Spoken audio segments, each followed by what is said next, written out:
Hello. Here it is, here it is, October, Breast Cancer Awareness Month. And I have a mass of emotions in my breast. Let me tell you how it all started. In August, I had an annual physical, and I also neglected to have a breast examination for the last 3 years.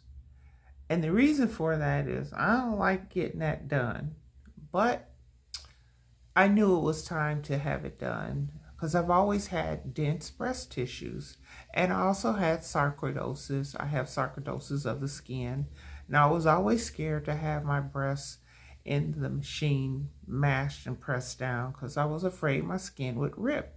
I felt like I had valid reasons. Anyway, my doctor pushed me to get that breast exam, and I'm glad I did. In a lot of ways, I'm glad I did. Anyhow, so I got my breast exam on September the 11th. Everything went pretty well. I felt like I had no issues. Come September the 16th, though, I got a phone call from the breast examination center. And guess what they told me? They found a mass in my breast. And let me tell you what, all the air that I could have possibly breathed in that day went and depleted itself from my body. I was a ball of total emotions, and I was scared. And let me tell you why. My father had cancer, and he passed away of stomach cancer. And I'm wondering if I even carried slightly a piece of that gene. And also, breast cancer didn't run in our family. That piece had me okay. But I still had reason to worry because there was cancer on my father's side of the family. And you just never know what could or would happen. And if I was a gene carrier, for me, it didn't matter. So I was to schedule another appointment. And I did that. And then I started calling around. I called my mom, but before I started calling around, they said that what they would do is they would schedule me for a second appointment, but even at that, they would still put a marker in my breast. And that scared me because that means they would have to keep checking me every year to see if that so-called mass that they found would grow. So of course that fueled my fear even more. So that call ended. And you know who the first person I was going to call was? My mother, my biggest support system. I called her and told her. And believe it or not, my mom told me her story. She has a marker in her breast as well, too. So I felt a little, just a little bit better, but not a whole lot better, because I still needed to go to my second exam. And that was going to be in another week, which is September the 16th. I had to go for another exam. So that exam consisted of a MRI and an ultrasound. And sure enough, they did find a mass, and they said that mass was a forming mass, even though I have dense breast tissue. And so that mass was forming, and that scared me even more.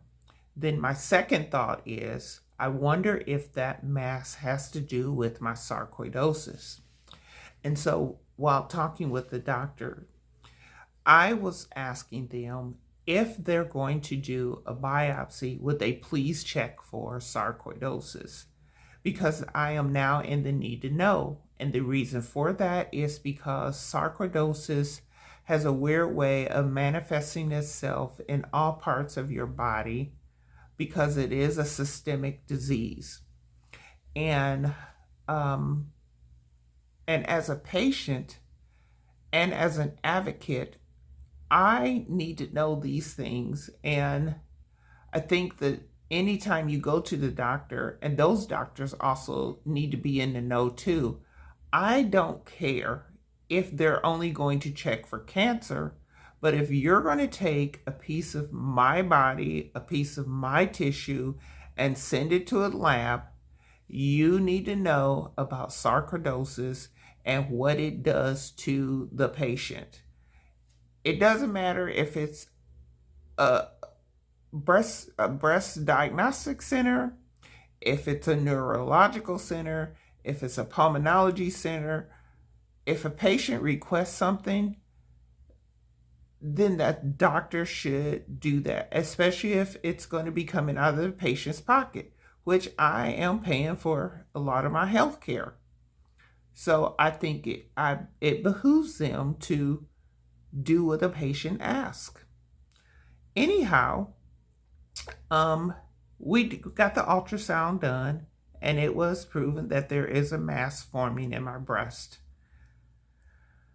So I'm waiting because my next appointment was October the 8th. And so I am a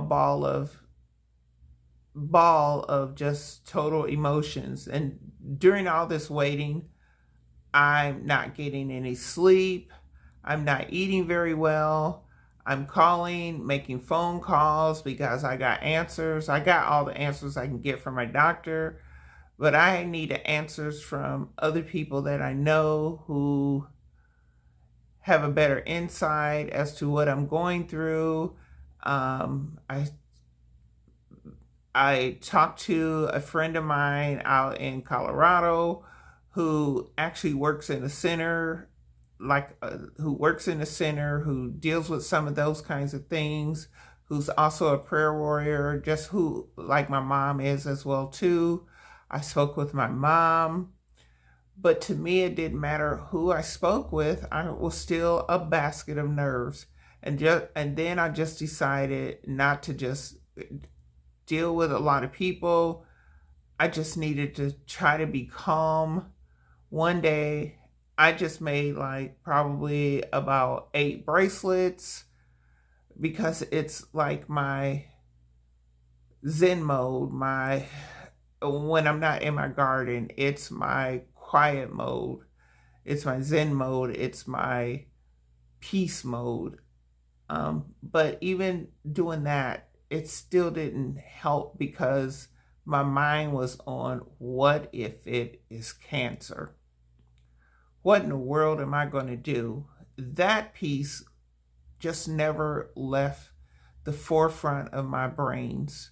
And not only that, I was dealing with another health issue that was going on with me. It was, God, how do you explain it? Like one thing on top of another, on top of another, on top of another, and I was just feeling god awful. When you have sarcoid or any type of immunodeficiency, a compromised immune system, and then you get another condition on top of that, your body is in a constant fight mode and you're tired of it. You get sick of it. And what are you going to do? I'm back to sleeping a lot again. This is all part of that emotional turmoil that you go through. And then my migraine started coming back. The weather dropped the other day, which didn't help. And I'm just totally been out of it because of all of this. Well, September 8th rolls around and I have the biopsy. So then I'm talking to the doctor and we have the biopsy. And then all of a sudden I have a whole nother set of questions because you don't think about what you're going to be asking the doctor once you get in there. So he goes step by step as to what he's going to do. And then the one thing that he said that he's going to do, it was a clicker. And that clicker was very loud, and that clicker was 4 different times. And he said that's what was going to happen. And then he was about ready to put the marker in there. And I said, well, now what are you doing? He said, I'm putting the marker in there. It's a nickel coated marker. I said, a nickel coated marker? Why are you using nickel? And it's coated. I said, I have a rare health condition. So what do you want to use nickel for? I have a titanium screw in my foot. He said, oh. I said, yes. I said, nickel has lots of properties that are not good for people. And so he says, oh, well, then I'll just put the titanium marker in. And I'm thinking to myself, well, you could just did that in the first place. Shouldn't doctors already be up on the scientific issues and know the properties of what nickel can do? I make jewelry and I use nickel-free products in my jewelry. I don't use anything that has nickel in it at all. I know that, and so should doctors. They should know that. And so I do have a titanium marker in my breast, and I'm thankful for myself advocating for myself. And that's what I do for other people. I'm a patient advocate, and I advocate for others who have sarcoidosis.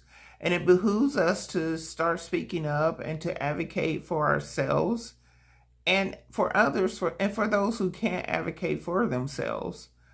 I wouldn't want nickel in my body. That's just my personal opinion. I'm not going to say that for anybody else, but I'm just saying that for me. I don't want anything nickel in my body.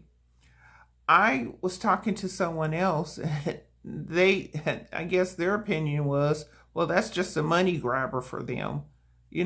I can't speak on that, but that was their personal opinion. My personal opinion for me as a person is I just don't want nickel in my body for my own personal reasons. But anyway, make sure that you advocate for yourself and for the things you do and do not want, to happen to you in your body when you're having surgery or any kind of procedure being done to you or upon you. But I tell you, those 3 weeks of in the unknown world was a little difficult for me. I try my best to stay as calm as I possibly can.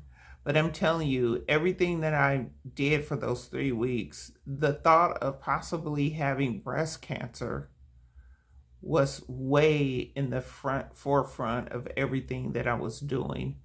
And it was even more so highlighted because every time I looked on TV, every time that I was on social media, even in my own jury process, we're highlighting breast cancer everywhere because October is Breast Cancer Awareness Month. It's being highlighted everywhere. And so that's probably one of the reasons why it's so prevalent in the forefront of my mind. But so was sarcoidosis as a whole too, because of its complete manifestations. So on October the 14th, I will be attending a webinar for the rare manifestations of sarcoidosis, because now I'm again in the need to know where and what are those rare manifestations. So, and as an advocate, you know, it behooves me to know that so that I can spread that news. That's news that's worthy of spreading. And so, yeah, those are the masses of my emotions for the last 3 to 4 weeks. I had lots of them. I was at the point of wanting to cry, scream, stomp my feet, want to know why me? Why is everything always happening to me? It's sometimes it's just hard when you have a rare condition or when you have some kind of illness. It doesn't even have to be rare, but it's hard to sometimes get through life when you sick all the time. And then this one almost just toppled me over. But anyway, guess what? I got through it. The mass came back benign, and it was not sarcoid related. Oh my gosh. I thank God for that. Boy, I tell you what, this disease has been testing me for 30-something years. I am a living testimony. And this is one of the reasons why I started my YouTube channel, because I know for a fact I have been somewhat anointed in this condition. There's been times where I know I should not have been here, but I'm here. I'm telling my story. My story needs to be documented. And that is what I'm doing, trying my best to document my story so that the world can hear it. Until next time, until next video, if you like my content, please like, comment, and share, and subscribe. Thank you.